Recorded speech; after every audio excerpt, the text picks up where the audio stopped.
1 year ago yesterday, the world woke up to the horrific news that a tremendous tsunami had struck Japan.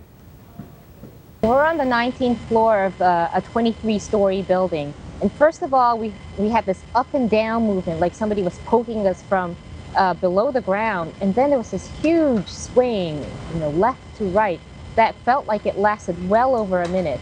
It was, I've been in Japan for over 30 years, and it was by far the biggest earthquake that I've ever felt. It is in That was footage from a year ago as we first reported on the tsunami and the earthquake that rocked Japan and led to the worst nuclear disaster in at least 25 years. But let's go now to Jake Schlessinger, who's on the phone to tell us a little bit about how over the weekend Japanese citizens tried to remember the events of a year ago and perhaps try to move on. Jake, are you there? Yes, I'm here. Great. All right. Well, Jake, tell us what the mood has been like the past few days in Japan and how people there are trying to sort of deal with this, cope with the events as they remember the tragedy that occurred. Well, it's been a mixture of emotions. Obviously, in a lot of ways, it's been a very solemn period of time, as that rather chilling clip that you played from my colleague Yumiko Ono showed.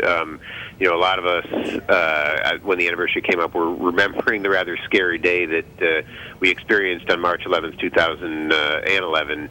There have been a number of very moving and well done ceremonies in memory of people who perished or who suffered that day, whether it was in Tokyo when they had a moment of silence at exactly 2:46 p.m. when the quake hit, to various ceremonies in Northeast Japan, which bore the brunt of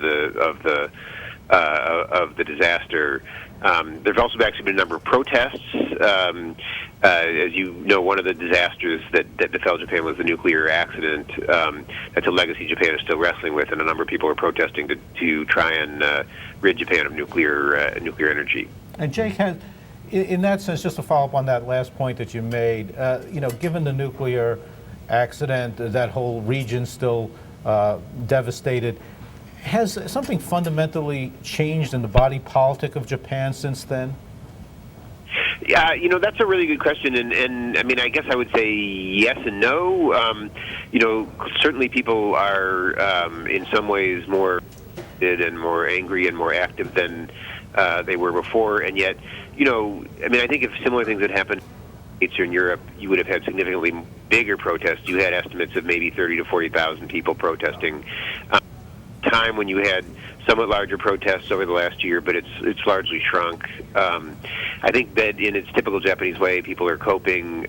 Japan may change in fundamental ways, but not in an open and energetic and angry way that you might see in other cultures.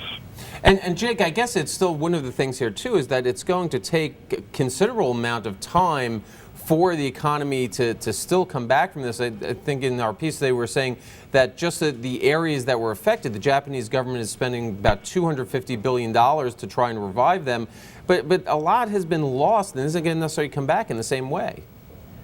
Absolutely. I mean, I think a lot has been lost. On the other hand, this is an economy that has proven over the years to be remarkably resilient. Japan, in a way, after the miracle boom of the 1960s, really came to the notice of the world for its amazing response to the oil crises of the 1970s and its energy efficiency. Here's a country with no natural resources and yet adapted in the 70s much more quickly than the United States. Similarly now, this is a country that, in a sense, is on the verge of losing 30% of its electricity supply, what was 30% of its electricity supply just 2 years ago, and seems to be doing so and taking it in stride. And so it's certainly a different economy, not necessarily a weaker one. It's one that has shown an ability to adapt.